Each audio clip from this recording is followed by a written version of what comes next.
Jordan Peterson recently dropped a video on managing stress and overwhelm that every CEO and senior executive needs to hear. If you're a leader watching this, I guarantee you've experienced that moment where success feels more like a burden than a blessing. You've built something remarkable. You're leading teams, making decisions that impact hundreds of lives and generating millions in revenue. But internally, you're running on empty, racing thoughts at 2 a.m., decision fatigue that follows you everywhere, and the weight of responsibility that never lifts. Peterson's insights in this video aren't just general life advice. These are specifically what every CEO and executive needs to understand about the psychology of high performance under pressure. So in this video, I'm going to break down Peterson's most powerful advice and show you exactly how it applies to your world as a leader. Because the truth is, most executive coaching completely misses what Peterson understands about sustainable leadership. Let's get into it. The self-care that actually matters. Peterson says, well, you don't want to bear the burden of the children that you serve and your parents and your sisters so intently that it just drives you into the ground, because then you're another person in need of care. And that addition of misery to the world is not helpful. So you're going to have to determine just exactly how much of that load you can iteratively carry. Driving yourself into the ground is not a good solution. It's not an ethical solution. It'd be better if you stayed in the world and were helpful. This hits different when you're running a company, doesn't it? Every CEO I work with struggles with this. They think self-care is selfish when their team needs them, when the board is breathing down their neck, when the market is volatile. But Peterson's framing is an ethical imperative. When you burn out, you become another problem your organization has to solve. Your decision-making deteriorates, your team loses their North Star, your family gets the worst version of you. The question isn't whether you can afford to take care of yourself. It's whether you can afford not to. Your sustainable capacity is your organization's most valuable asset. What most executives get wrong about load management is that they confuse heroic capacity with sustainable capacity. Heroic capacity is what you can do in a crisis for a short burst of time. Sustainable capacity is what you can maintain without depleting your nervous system, your relationships, or the quality of your judgment. A CEO I coach was famous for carrying the world, 18-hour days, sleeping with his phone, never missing a call. He thought this was leadership. When his cortisol crashed and he made 3 catastrophic hiring decisions in a single month, we had to redesign his entire approach to capacity. Here's what sustainable load bearing looks like. Practically, you need to determine your actual capacity, not imagined capacity. Track your energy, not just your time. Notice when you make your worst decisions. When does your patience run thin? That's your nervous system telling you something is critical about your limits. Number 2, crisis management for leaders. Peterson says, the more uncertainty there is in the future, the shorter the time frame over which you start to perceive. So sometimes when your life is stable and everything is promising, you can think about 5 years. Sometimes you can think about 1 year, sometimes a month, sometimes a week, sometimes a day, sometimes it's the next minute. And so as the crisis intensifies, the period of time that you attend to shortens. And in real periods of crisis, you shorten your time frame to the next hour or the next minutes. This is the psychology behind why so many leaders freeze or make terrible decisions during market turndowns, team crisis, or major disruptions. Your brain is doing exactly what it's supposed to do, narrowing focus for immediate survival. But as a CEO, you need to understand this is happening so you can work with it, not against it. The mistake most executives make during crisis is fighting their brain's natural time frame narrowing. They think they should be thinking strategically when their nervous system is screaming, survive the next hour. During crisis, don't fight your brain's need to shorten time frames. Use it strategically. Focus on what you can control in the next hour, the next day. Make the immediate path as least like hell as possible, as Peterson puts it. But here's the key. Once you've stabilized the immediate crisis, consciously expand your time horizon again. Set reminders to zoom out, because companies that survive crisis are led by people who can think both tactically and strategically, sometimes within the same day. A founder I worked with during a major supply chain crisis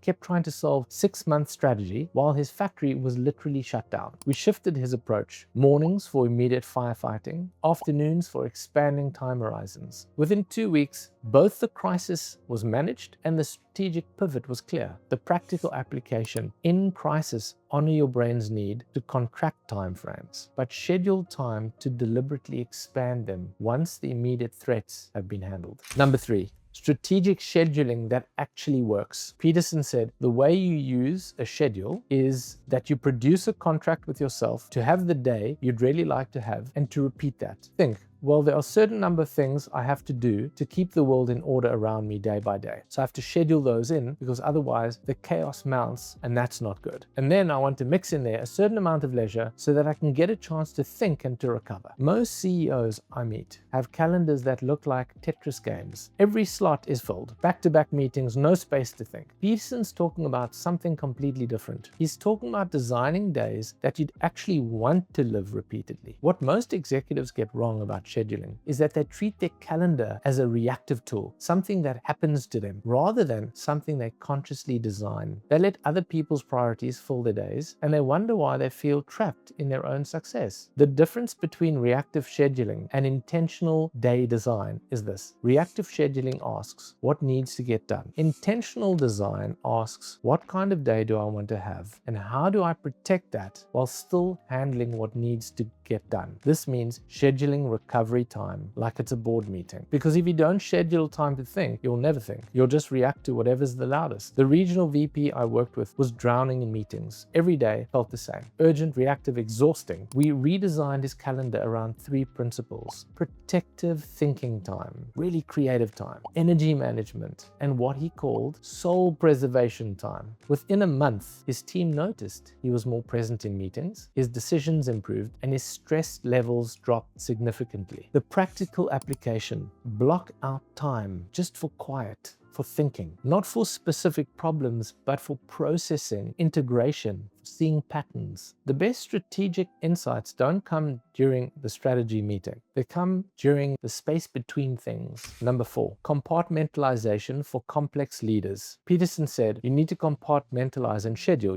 because you have this weird paradoxical juxtaposition of responsibility and chaos and grief and opportunity, and you need to set up your days so that you have opportunity and time set aside to focus on all of those things, and that way you can keep them straight and bounded and separate. This is the reality of senior leadership. You're simultaneously dealing with growth opportunities, crisis management, team development, strategic planning, and personal challenges. Most people try to handle all of this simultaneously, which leads to decision fatigue, poor judgment across all areas. Peterson's suggesting something more sophisticated: conscious compartmentalization, different times for different types of thinking and decision making. What most leaders get wrong about compartmentalization is that they think it means avoiding problems or pushing things off. Actually, it's the opposite. It's giving each area of responsibility the right kind of attention at the right time. For example, Monday morning might be strategic thinking. Tuesday afternoon might be people problems. Friday might be crisis management and firefighting. When you compartmentalize, you're not avoiding problems, you're giving them focused attention they deserve instead of letting everything blend together into chronic overwhelm. A COO I coached was constantly switching between strategic planning, team conflicts,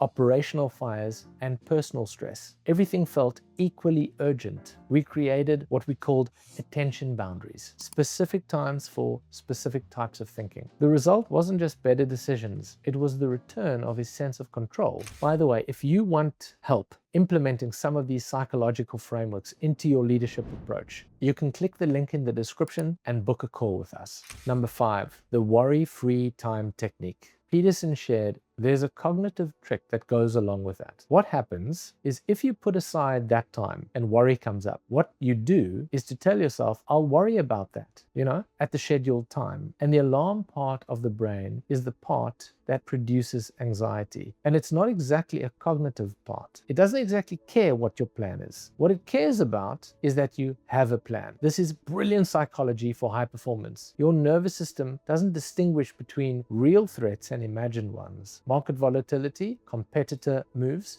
team conflicts, they all trigger the same alarm system. But your alarm system can be trained. It doesn't need to solve the problem immediately. It needs to know someone's in control and there's a plan. What most executives get wrong about worry is that they think the solution is to stop worrying. But worry actually serves a function. It's your brain's way of trying to solve problems and prepare for threats. The issue isn't worry itself, it's the timing and the lack of boundaries around it. So when that 2 a.m. worry about cash flow hits, instead of spiraling, you tell yourself, I have a CEO worry time scheduled for Thursday at 10 a.m. I will address this then. Your nervous system can relax because there's a plan. You can get back to sleep. You're not trying to solve everything right now. A founder I worked with was famous for the 3 a.m. anxiety spirals about everything from team dynamics to market conditions. We implemented scheduled worry time, 15 minutes every Tuesday and Friday morning. Within 3 weeks, his sleep improved and paradoxically, his problem solving got better because he was addressing concerns when his cognitive capacity was highest, not when he was exhausted and it was time to sleep. The practical application: set aside specific worry time. When concerns arise outside that time, acknowledge them and redirect. I'll think about this during the worry time. If you need to write it down, the brain learns to trust the system. Number 6, the boundary problem every leader faces. Peterson said, I realized when I was 25 that I was becoming resentful by doing too much for other people because I thought that was the right thing to do. I really had to internally listen to the little voice that goes, I don't want to do that. And for agreeable people who are compassionate in the beginning, it feels extremely selfish to say, I don't want to do that. And this is the hidden psychology behind why so many successful leaders feel trapped in their own success. You got where you are partly because you were agreeable, because you say yes, because you help people. But the same trait becomes your prison when you're running a company. Every request feels urgent. Every team member's problem feels like your problem.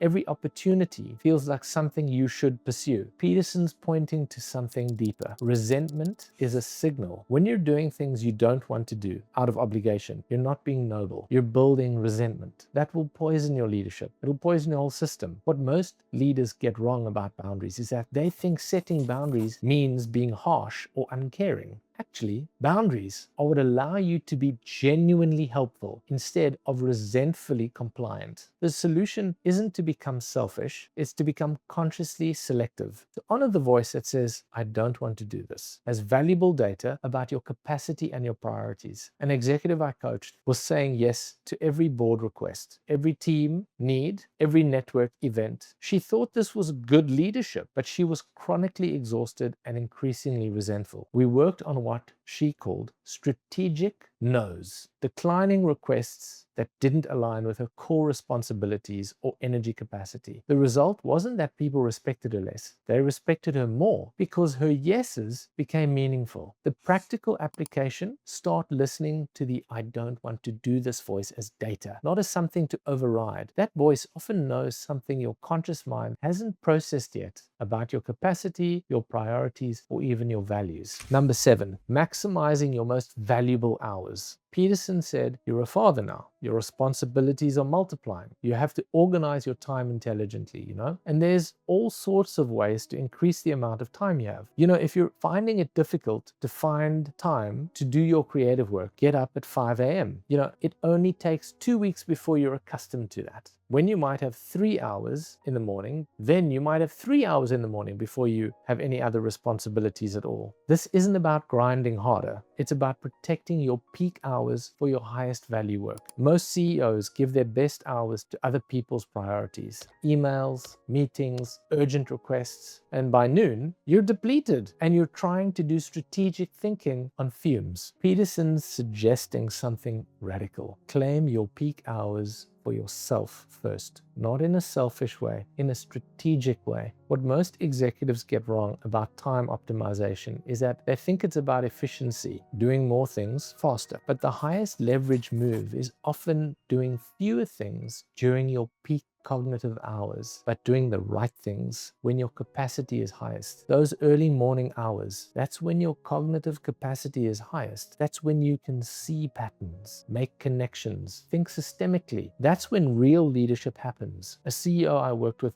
was constantly frustrated demonstrated that he never had time for strategic thinking. His days were consumed by meetings and urgent requests. We protected his time the first 3 hours of every day. No meetings, no emails, no phone calls. He used this time for strategic planning, vision work, and deep thinking about the business. Within 6 months, the quality of his leadership decisions improved dramatically, and his team started commenting on his increased clarity and direction. The practical application: identify your peak 2 to 3 hours daily. Guard them ruthlessly. No meetings, no emails, no urgent requests, and definitely no social media. Use them for the work only you can do: strategy, vision, complex problem solving. So there's Peterson's advice, adapted for the reality of senior leadership. The common thread through all of this is recognizing that your psychology and your nervous system are your most important business tools. They need to be managed as consciously as your P&L or your strategic plan. Most executive coaching focuses on tactics and strategies, but Peterson understands something much deeper. If you don't address the psychological foundation, all tactics in the world won't help you when you're under real pressure. Your ability to stay calm in crisis, make clear decisions in uncertainty, maintain boundaries without guilt, and sustain high performance over decades, these aren't just nice to have leadership qualities. They're business imperatives. And if you want to dive deeper into developing this kind of unshakable leadership presence, I've made a comprehensive video on how to become a confident leader that covers specific inner work practices that transform how you show up under pressure. Click the video on screen right now to watch it. It's the perfect follow-up to what we've just covered here, and will give you the practical steps to develop psychology mastery that Peterson's talking about. Thanks for watching. Make sure to subscribe for more content on executive psychology and leadership development, and I'll see you in the next video.